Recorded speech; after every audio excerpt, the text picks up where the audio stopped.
गांव के किनारे बसा एक छोटा सा मिट्टी का घर, जिसकी दीवारों पर वक्त के निशान थे, लेकिन अंदर रहने वाले लोगों के हौसले आज भी मजबूत थे। इसी घर में रहता था किसान हरिया। गरीब जरूर था, पर उसकी मेहनत पूरे गांव में मिसाल मानी जाती थी। सुबह का समय था, सूरज की पहली किरणें खेतों पर पड़ रही थीं। हल्की हल्की ठंडी हवा बह रही थी। हरिया अपने कंधे पर हल और हाथ में लोटा लेकर खेत जाने को तैयार खड़ा था। हरिया बोला, राधा, मैं खेत जा रहा हूँ। आज धान की फसल को पानी देना है। राधा चूल्हे के पास बैठी थी। उसने चिंता भरी नजरों से कहा, सुनो जी, कुछ खा तो लो पहले, सुबह से काम करोगे तो थक जाओगे। हरिया हल्की मुस्कान के साथ बोला, हम गरीब लोगों की ताकत ही मेहनत है, पेट भर खाना बाद में भी खा लेंगे। इतने में उनका छोटा बेटा अजय बाहर आया। उसकी आंखों में सवाल थे। बाबा, आप रोज इतना काम क्यों करते हो? थोड़ा आराम भी किया करो। हरिया कुछ पल के लिए रुका। उसने आसमान की ओर देखा, फिर बेटे के पास बैठ गया। बेटा, अगर किसान आराम करने लगे तो खेत सूख जाएंगे और लोगों की थाली खाली हो जाएगी। अजय ने मासूमियत से कहा, लेकिन हम तो फिर भी गरीब ही हैं। ये सुनकर हरिया कुछ देर के लिए शांत हो गया। उसकी आंखों में गहराई थी, जैसे जिंदगी का सारा अनुभव उसमें उतर आया हो। उसने धीरे से अजय के कंधे पर हाथ रखा। गरीब होना बुरी बात नहीं है बेटा, लेकिन मेहनत छोड़ देना बहुत बुरी बात है। ये कहकर हरिया खेत की ओर निकल पड़ा। रास्ते में धूल उड़ती थी, लेकिन उसके कदमों में कोई थकान नहीं थी। खेत पर पहुंचते ही उसने देखा कि पड़ोसी किसान बलराम पहले से ही काम में लगा हुआ है। अरे हरिया, आज फिर सुबह सुबह आ गए? हरिया हंसते हुए बोला, हाँ भाई, फसल का समय है। अगर अभी मेहनत नहीं करेंगे तो बाद में पछताएंगे। दोनों किसान पसीना बहाते हुए अपने अपने खेत में जुट गए। सूरज ऊपर चढ़ता गया और उनके माथे का पसीना धरती में मिलकर जैसे फसल को जीवन दे रहा था। कुछ देर बाद वहां गांव का अमीर जमींदार ठाकुर प्रताप सिंह आ पहुंचा। उसके कपड़े साफ सुथरे थे, चेहरे पर घमंड साफ झलक रहा था। अरे हरिया, अभी तक इसी छोटे खेत में मेहनत कर रहे हो? हरिया ने सिर झुकाकर जवाब दिया, हाँ मालिक, यही हमारा सहारा है। ठाकुर ने हंसते हुए कहा, इतनी मेहनत से क्या होगा, जिंदगी भर गरीब ही रहोगे। हरिया ने बिना गुस्सा किए शांत स्वर में कहा, मालिक, मेहनत कभी बेकार नहीं जाती। ठाकुर हंसता हुआ वहां से चला गया, लेकिन हरिया के चेहरे पर आत्मविश्वास की चमक बनी रही। दिन भर की कड़ी मेहनत के बाद जब शाम ढली तो हरिया थका हारा घर लौटा। आसमान में सूरज ढल रहा था और उसके साथ ही हरिया की थकान भी जैसे धीरे धीरे उतर रही थी। राधा ने पानी देते हुए पूछा, आज दिन कैसा रहा? हरिया ने गहरी सांस लेते हुए कहा, ठीक था, लेकिन प्रताप सिंह फिर मजाक उड़ा रहा था। राधा ने समझाते हुए कहा, लोग तो बोलते ही हैं, हमें अपने काम से मतलब रखना चाहिए। घर का माहौल थोड़ा शांत था, तभी अजय ने अचानक कहा, बाबा, मैं शहर जाना चाहता हूँ। ये सुनकर हरिया चौंक गया। क्यों बेटा? अजय की आवाज़ में बेचैनी थी। यहाँ गरीबी ही गरीबी है, शहर में पैसे मिलेंगे। हरिया कुछ देर तक चुप रहा। उसके मन में चिंता और प्यार दोनों थे। बेटा, शहर की चमक दूर से अच्छी लगती है। अजय ने बीच में ही कहा, लेकिन मैं कोशिश करना चाहता हूँ। राधा भी बोली, अगर बेटा कुछ बनना चाहता है तो उसे रोकना ठीक नहीं। हरिया ने गहरी सोच के बाद धीरे से कहा, ठीक है बेटा, लेकिन एक बात याद रखना, ईमानदारी और मेहनत कभी मत छोड़ना। कुछ दिनों बाद अजय शहर चला गया। गांव की सादगी पीछे छूट गई और सामने था भीड़-भाड़ से भरा शहर। शहर की सड़कों पर लोग तेजी से भाग रहे थे। हर कोई अपने काम में व्यस्त था। अजय ने काम की तलाश शुरू की। वो एक दुकान पर गया।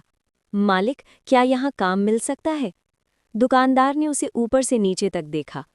क्या काम आता है? अजय ने झिझकते हुए कहा, कुछ खास नहीं, लेकिन मेहनत कर सकता हूँ।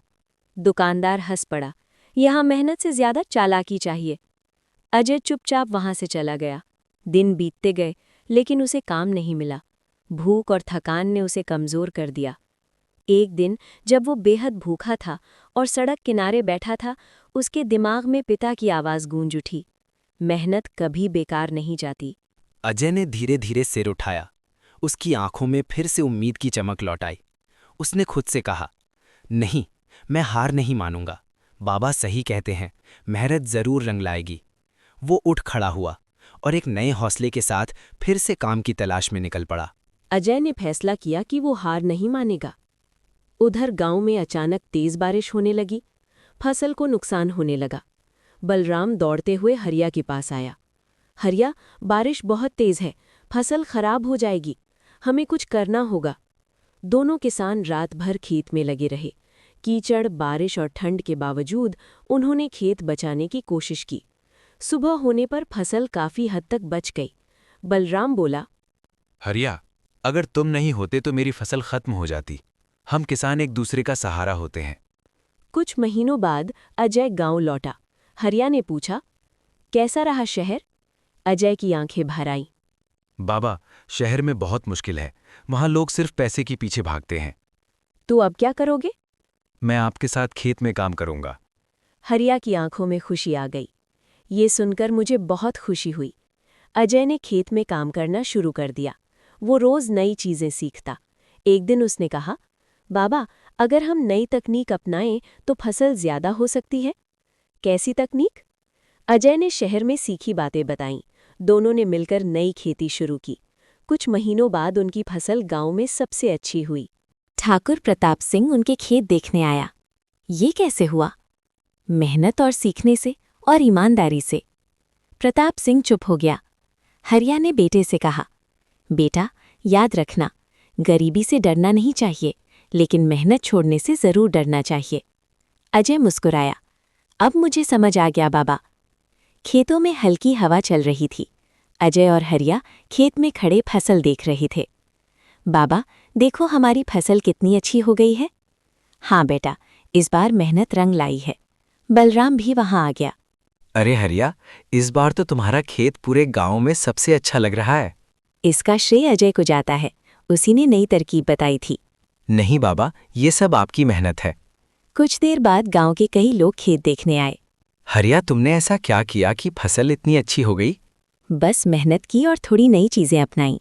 अगर हमें भी सिखा दो तो अच्छा होगा। क्यों नहीं? अगर सब किसान मिलकर काम करें तो पूरा गांव तरक्की कर सकता है।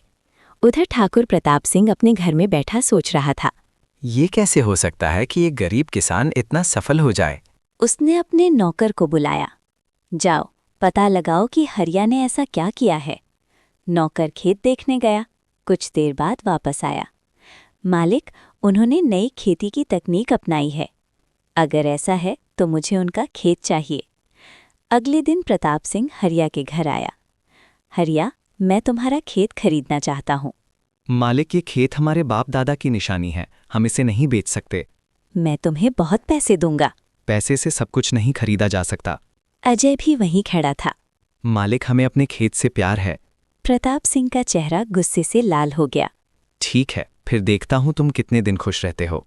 कुछ दिनों बाद गांव में पानी की नहर बंद हो गई। सारे खेत सूखने लगे।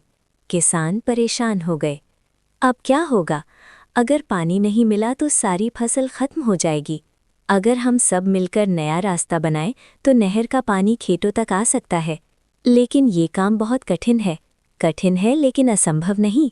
अगले दिन पूरे गांव के किसान इकट्ठा हो गए। सबने मिलकर मिट्टी खोदना शुरू किया। हरिया, तुम्हारे बेटे ने बहुत अच्छा उपाय बताया है, मुझे उस पर गर्व है। अजय भी लगातार काम कर रहा था। तभी एक बुजुर्ग किसान ने कहा, अजय, थोड़ा आराम कर लो। जब तक पानी खेतों तक नहीं पहुंचता मैं आराम नहीं करूंगा। मुझे लगता है नहर किसी ने जानबूझकर बंद की है। कौन करेगा ऐसा? मुझे शक है। तभी एक लड़का दौड़ता हुआ आया। मैंने देखा था नहर के पास प्रताप सिंह के लोग थे। सभी किसान चौंक गए। तो ये सब उसकी चाल थी। बलराम और गांव वाले प्रताप सिंह के घर पहुंचे। मालिक, क्या आपने नहर बंद करवाई थी? ना नहीं। अजय आगे आया। सच बोलना ही बेहतर है। कुछ देर बाद प्रताप सिंह बोला, हाँ, मैंने ही करवाया था। सभी किसान गुस्से में थे। तुम्हें शर्म नहीं आई? प्रताप सिंह सिर झुकाकर खड़ा रहा। तब शायद गांव आज भी लड़ाई में उलझा होता। अब समझ आया क्या? सच्ची ताकत मेहनत और अच्छाई में होती है। हरिया मुस्कुराया। और यही असली जीत है। सुबह का समय था।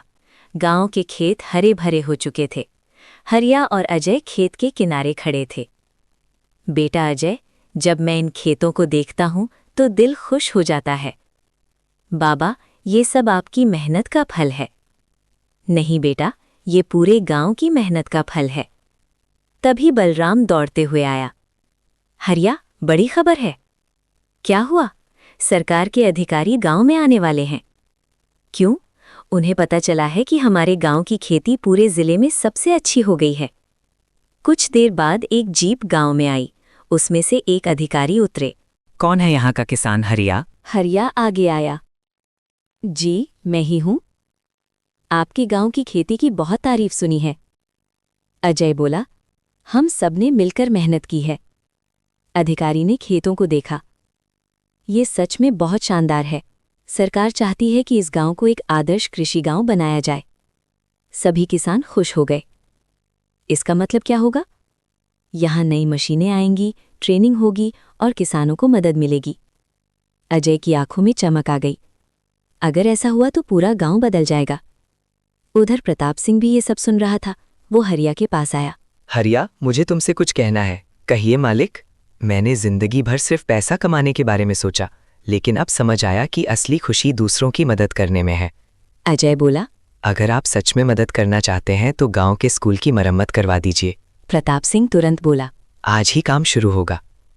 कुछ महीनों में गांव पूरी तरह बदल गया। नए ट्रैक्टर आए, नई खेती की मशीनें आईं, स्कूल भी नया बन गया। एक दिन स्कूल के बच्चे खेत देखने आए। हरिया चाचा, आप इतना काम कैसे करते हो? हरिया हंसा, मेहनत से डरना नहीं चाहिए। क्या हम भी किसान बन सकते हैं? अजय बोला, क्यों नहीं, किसान बनना गर्व की बात है। लेकिन एक दिन हरिया अचानक बीमार पड़ गया। अजय घबरा गया। बाबा, आपको क्या हुआ? कुछ नहीं बेटा, बस उम्र हो गई है। डॉक्टर को बुलाया गया। डॉक्टर ने कहा, उन्हें आराम की जरूरत है। अजय की आंखों में आंसू आ गए। बाबा, अब खेत का काम मैं संभालूंगा। हरिया मुस्कुराया, मुझे पता था एक दिन तुम ही सब संभालोगे। एक रात हरिया ने अजय को बुलाया। बेटा, मेरे पास तुम्हारे लिए एक आखिरी सीख है। क्या बाबा? हमेशा याद रखना, जीवन में 3 चीजें कभी मत छोड़ना। कौन सी? मेहनत, ईमानदारी और इंसानियत। मैं वादा करता हूँ बाबा। अजय रोने लगा। कुछ समय बाद हरिया इस दुनिया से चला गया। पूरा गांव दुखी था। गांव के लोग आपस में बात कर रहे थे, हरिया जैसा इंसान बहुत कम होता है। उसने पूरे गांव की जिंदगी बदल दी। अजय ने पिता की तस्वीर के सामने हाथ जोड़े। बाबा, मैं आपका सपना पूरा करूंगा। समय बीतता गया। अजय ने खेती को और बेहतर बना दिया। एक दिन एक पत्रकार गांव आया। आपकी सफलता का राज क्या है? मेरे पिता की सीख। क्या सीख? अजय ने कहा, मेहनत कभी बेकार नहीं जाती। गरीबी इंसान को कमज़ोर नहीं बनाती, लेकिन मेहनत छोड़ देना इंसान को सच में गरीब बना देता है। और इस तरह गांव की कहानी एक नई शुरुआत के साथ आगे बढ़ती रही।